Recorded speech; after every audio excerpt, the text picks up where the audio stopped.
Sir next Kesineni గారు బీజేపీలో చేరుతున్నారు అంటూ ఒక వార్త. ఎప్పుడు చేరే అవకాశాలు ఉన్నాయంటున్నారు. ఆయనేమో లేదు నేను చేరడం లేదంటూ కూడా ఆన్సర్ ఇచ్చినప్పటికీ లేదు చేరుతున్నారు అనేది బలంగా వినిపిస్తోంది.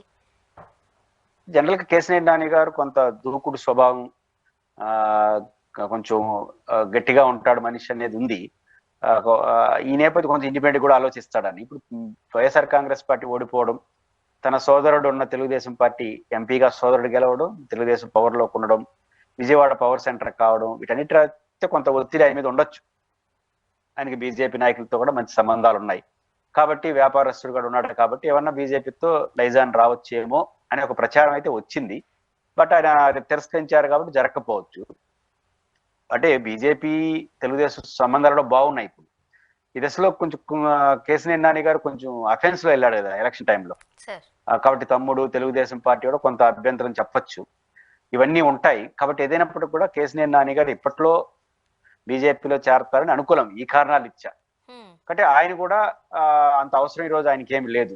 కాబట్టి ఓడిపోయారు కాబట్టి వెంటనే పోయి చేరిపోతే ఆయనకు కూడా కొంచెం ఓడిపోయారు కాబట్టి చేరిపినాడు, భయపడ్డారు, ఇట్లాంటి చర్చ వస్తుంది కదా.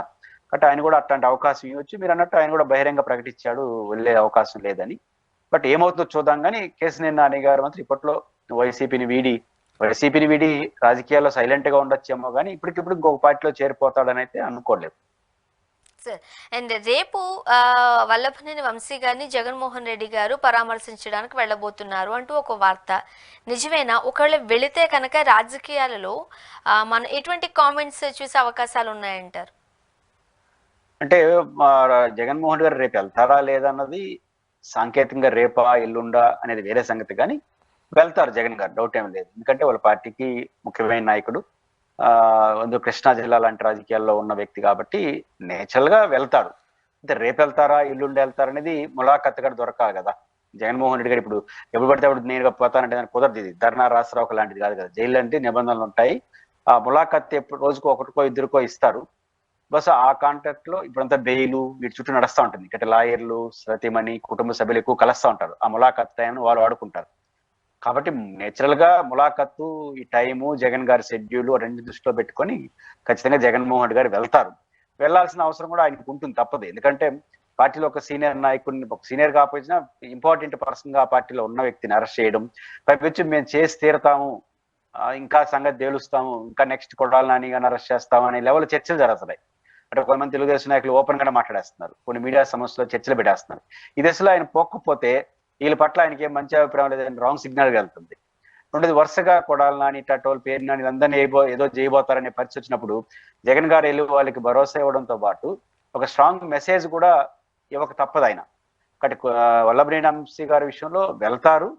ఒక స్ట్రాంగ్ మెసేజ్ మరింత గట్టిగా అటు అధికారంలో ఉన్న వాళ్ళకి, అదేవిధంగా తనతో ఉన్న వాళ్ళకి భరోసా ఇవ్వడంతో పాటు అపోజిట్ గ్రూప్ కి వచ్చి స్ట్రాంగ్ మెసేజ్ కూడా ఇచ్చే పద్ధతిలో ఆయన పర్యటన ఉండవచ్చు, ఉండాలి కూడా తప్పదు ఆయనకి.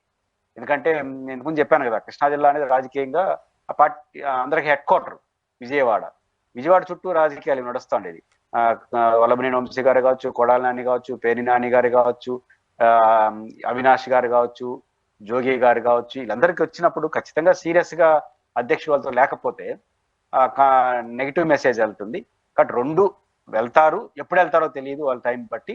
వెళ్ళినప్పుడు మాత్రం నిస్సందేహంగా కార్యకర్తలకు ఒక పెద్ద భరోసా ఇవ్వడంతో పాటు అపోజిట్ గ్రూప్ కూడా ఒక స్ట్రాంగ్ మెసేజ్, వార్నింగ్ మెసేజ్ అయితే జగన్మోహన్ రెడ్డి వైపు నుంచి అయితే ఉంటుంది రేపు ఆయన పోయిన రోజు అయితే అనుకుంటున్నాను.